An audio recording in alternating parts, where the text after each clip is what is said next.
মুর্শিদাবাদের ধুলিয়ান শামশেরগঞ্জ সহ বিভিন্ন এলাকায় অশান্তির ঘটনায় উত্তাল রাজ্য রাজনীতি।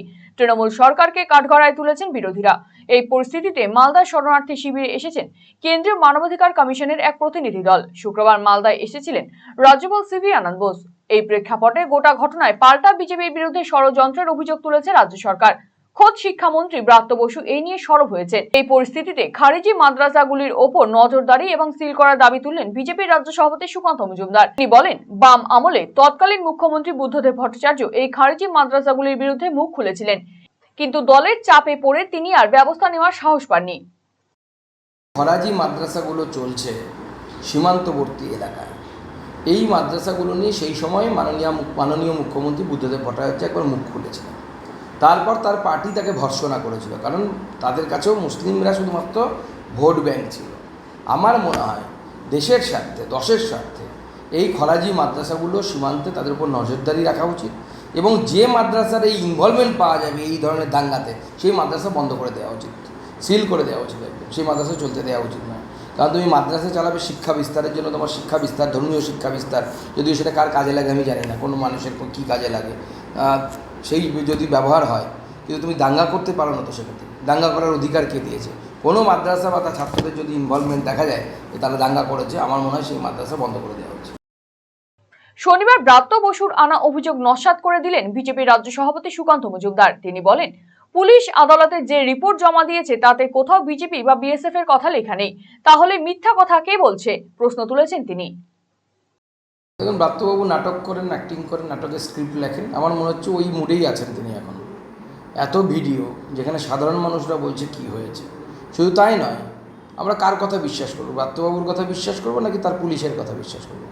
তার পুলিশ গতকাল হাইকোর্টে হলফনামা দিয়ে, হাইকোর্টে পুলিশ তাদের যে বক্তব্য রেখেছে সেই বক্তব্যতে পরিষ্কার বলছে যে সাজুর মোড়ে 4 থেকে 5 হাজার যুবক, স্থানীয় যুবক উল্লেখ করেছে, তারা লোকাল গুনস বা লোকাল ইউথস দে অ্যাকুমুলেটেড।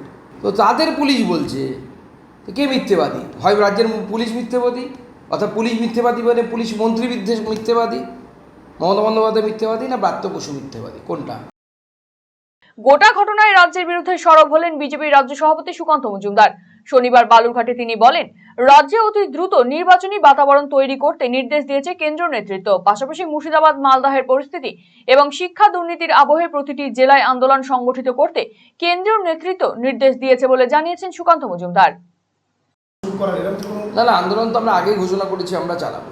আমরা প্রতি জেলায় জেলায় আইন অমান্য, না হয় জেল বড়, না হয় বিক্ষোভ মিছিল, আমরা প্রত্যেক জেলায় জেলায় করব। রাজ্যপাল সিভি আনন্দ বোস ঘর ছাড়াদের সঙ্গে কথা বলায় এবং ঘটনাস্থল পরিদর্শনে যাওয়ায় এদিন তাকে ধন্যবাদ জানিয়েছেন সুকান্ত মজুমদার। তিনি বলেন, রাজ্যপাল রাজ্যের সাংবিধানিক প্রধান, এটা তার কর্তব্যের মধ্যেই পড়ে। রাজ্যপালকে আমি ধন্যবাদ জানাবো যে মাননীয় মুখ্যমন্ত্রী শত বাধা নিষেধ সত্ত্বেও তিনি গ্রাউন্ড জিরোয় যাচ্ছেন এবং সেখানে গিয়ে মানুষের কি সমস্যা, মানুষ কি অসুবিধায় পড়েছে সেখানে গিয়ে সেটা জানা, এবং যেহেতু তিনি সংবিধানের কাস্টোডিয়ান, তার এটা কর্তব্যের মধ্যে পড়ে বলে আমার মনে হয়, এবং তিনি গেছেন সেই জন্য তাকে সাধুবাদ জানাবো, ধন্যবাদ জানাবো। এদিন সুকান্ত মজুমদার আরো বলেন, মুর্শিদাবাদের ঘটনা গোটা দেশকে নাড়িয়ে দিয়েছে, কারণ নিজ ভূমিতেই আজ উদ্বাস্তু হিন্দু বাঙালিরা। এই পরিস্থিতিতে কেন্দ্রীয় মানবাধিকার কমিশনের সদস্যদের সাংবিধানিক অধিকারের আওতায় এই রোমহর্ষক ঘটনায় কড়া ব্যবস্থা নেওয়ার দাবি তুলেছেন তিনি। যে পশ্চিমবঙ্গ তৈরি হয়েছিল বাঙালি হিন্দুদের জন্য, সেই পশ্চিমবঙ্গে যদি বাঙালি হিন্দুদেরকে যদি উদ্বাস্তু হতে হয়, বাড়িঘর ছেড়ে পালাতে হয়, ইজ্জত নিয়ে কোনো রকম পালাতে হয়, ইজ্জত বাঁচানোর জন্য পালাতে হয়, স্ত্রী কন্যার ইজ্জত বাঁচানোর জন্য নদী পার হয়ে রাত্রিবেলা, তাহলে তো স্বাভাবিকভাবে গোটা দেশকে চিন্তা করা প্রয়োজন। তো ন্যাশনাল হিউম্যান রাইটস কমিশন এসেছে, আমি ধন্যবাদ জানাবো তাদেরকে। ন্যাশনাল মহিলা কমিশন এসেছে, তাদেরকে ধন্যবাদ জানাবো, এবং তাদেরকে বলবো যে আপনাদের সাংবিধানিক যে অধিকার আছে সেই অধিকারকে ব্যবহার করে কড়া পদক্ষেপ নিন এই প্রশাসনের বিরুদ্ধে।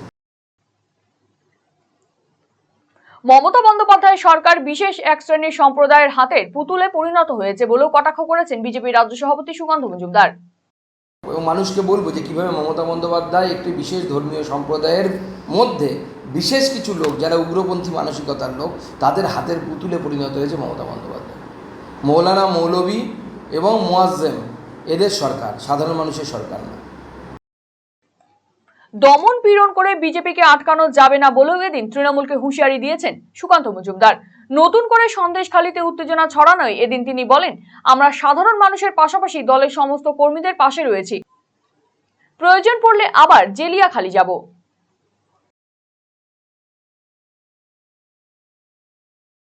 জেলিয়াখালি হচ্ছে সেই জায়গা যেখানকার মহিলারা তৃণমূলের বিরুদ্ধে আওয়াজ তুলেছিল। তৃণমূলের নেতারা ওই মহিলাদেরকে নিয়ে গিয়ে তাদের সাথে শুতে বাধ্য করতো, তাদের সাথে নানা ধরনের অপকর্ম করেছে। আজকে সেই সুযোগ থেকে তারা বঞ্চিত হয়েছে। সাধারণ মানুষ লড়াই করছে, সব জায়গাতে লড়াই করবে, বিজেপির কর্মীরাও লড়াই করবে। আর এইভাবে বিজেপিকে আটকানো যাবে না। আমরা আমাদের কর্মীদের সাথে আছি, পাশে আছি। প্রয়োজনে আমি জেলিয়াখালি যাব আবার। রায়গঞ্জবাসীদের জন্য সুখবর, যারা দীর্ঘদিন ধরে পেটের সমস্যায় ভুগছেন তাদের জন্য রায়গঞ্জ দিশারিতে আসছেন ব্যাঙ্গালোরের প্রখ্যাত গ্যাস্ট্রোএন্টারোলজিস্ট ডাক্তার ইরশাদ আলী, HMD, DNB। এখন থেকে প্রতি মাসে নির্দিষ্ট দিনে ডাক্তারবাবুকে দেখাতে আজই যোগাযোগ করুন দিশারি হেলথ কেয়ার, উকিলপাড়া, রায়গঞ্জ শাখায়। যোগাযোগ করুন 7477785509 এই নম্বরে এবং 7477785512 এই নম্বরে।